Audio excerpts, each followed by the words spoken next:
สตามาเมืองเวียงทองอ้ายนี่ตามหาน้องหญิงสืบปองน้องจากมานานขึ้นรถเมล์หันเห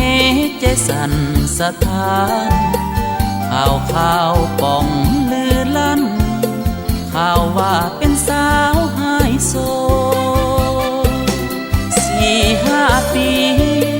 ป่องนี้บ่มีวันกลับอ้ายนี่นอนบ่หลับคิดหนักอย่าน้องเสเพพ่อแม่ป่องพี่น้องทุกคนหันเหยานติดแต่RCAเกเรลืมเนื้อลืมตัวก่อนจากกันป้องนั้นว่าไปตัดหยิบแต่แล้วก็เปลี่ยนความคิด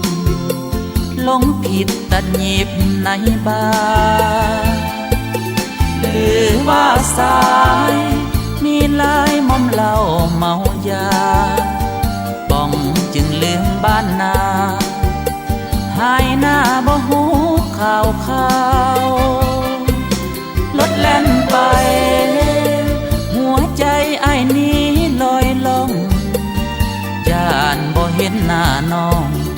ขอวิงวอนเจ้าแม่สีเมืองหากได้พบโอ้ป้องจงกลับคืนเมืองสาวบ้านจะบ่ลือเรื่องกลับไปเมืองเป็นดาวสาวนา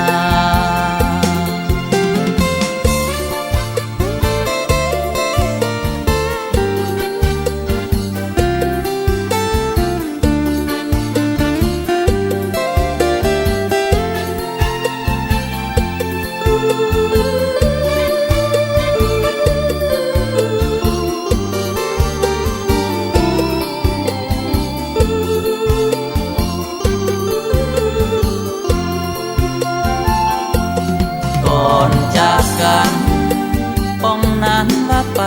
ตัดหยิบแต่แล้วก็เปลี่ยนความคิด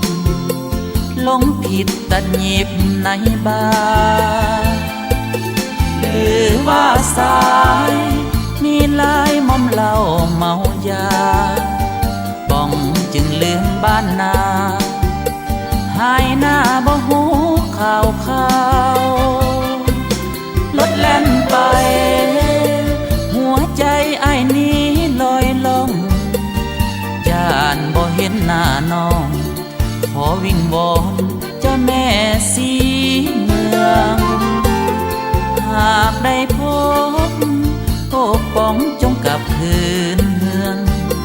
สาวบ้านจะบ่ลือเรื่องกลับไปเมืองเป็นดาวสาวนา